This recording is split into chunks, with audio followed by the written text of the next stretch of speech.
अयोध्या में बहुत तेजी से बन रहा है राम मंदिर। ये जो निर्माण हो जाएगा ये बनेगा बहुत ही सुंदर, भव्य और दिव्य रहने की जगह राम लल्ला जी के लिए।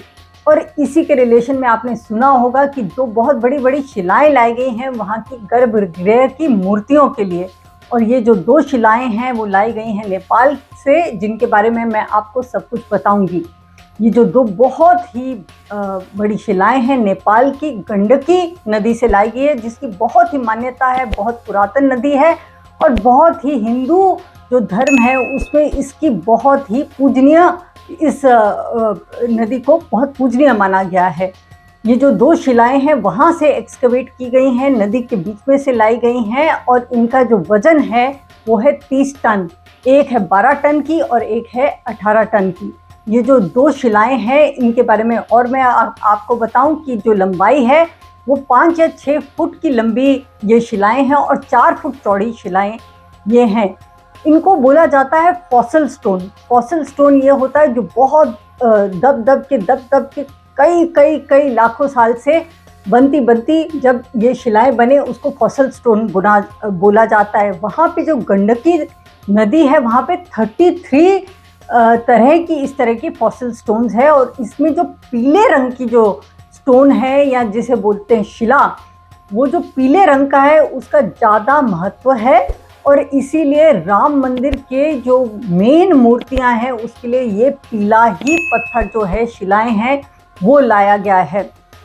और इसकी आप उम्र सुन के हैरान हो जाएंगे। ये जो दो पत्थर हैं इनको कहा गया है, जो कार्बन डेटिंग से जिसे पता चलता है जब इनको एक्सकवेट किया गया, कि ये 6 करोड़ साल पुरानी शिलाएं हैं। ये जो दो शिलाएं जिनसे भगवान राम और माँ सीता की मूर्तियां बनेंगी वो हैं 6 करोड़ साल पुरानी शिलाएं।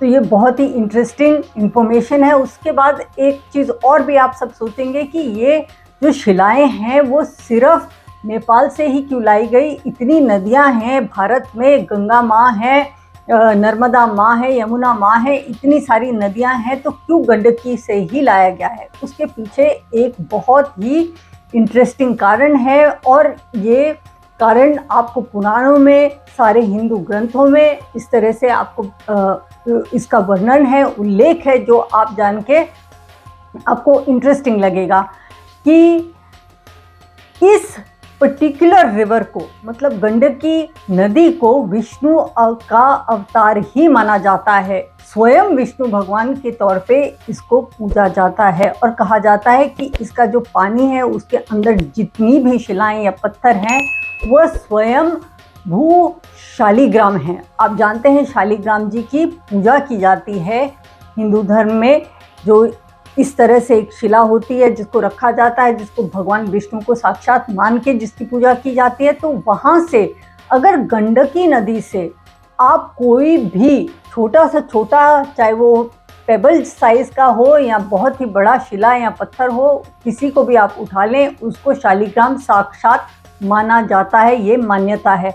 उसके साथ ये भी मान्यता है कि इस शिला को लेके कोई भी मूर्ति अगर बनाई जाए और उसका स्थापन किया जाए तो स्वयं देवी लक्ष्मी अपने आप वहाँ पे ऑटोमेटिकली वहाँ पे विराजमान हो जाती है, क्योंकि जहाँ विष्णु होते हैं वहाँ पे लक्ष्मी जी तो स्वयं आ ही जाती हैं। आपने सुना होगा मुक्तिनाथ धाम का नाम भी, जो नेपाल में एक विष्णु मंदिर है, उसके पास से ही ये गंडकी नदी बहती है। इसीलिए इसकी इतनी मान्यता है और इसी कारण से यहाँ के ही शालिग्राम, यहाँ के ही जो शिलाएं हैं उन्हीं को लाया गया है, क्योंकि उनको स्वयं विष्णु भगवान ही माना जाता है और इनका पूजन करके फिर इन पे मूर्ति की जो भी स्कल्पटिंग होगी, घड़ंत होगी, वो सब होगा।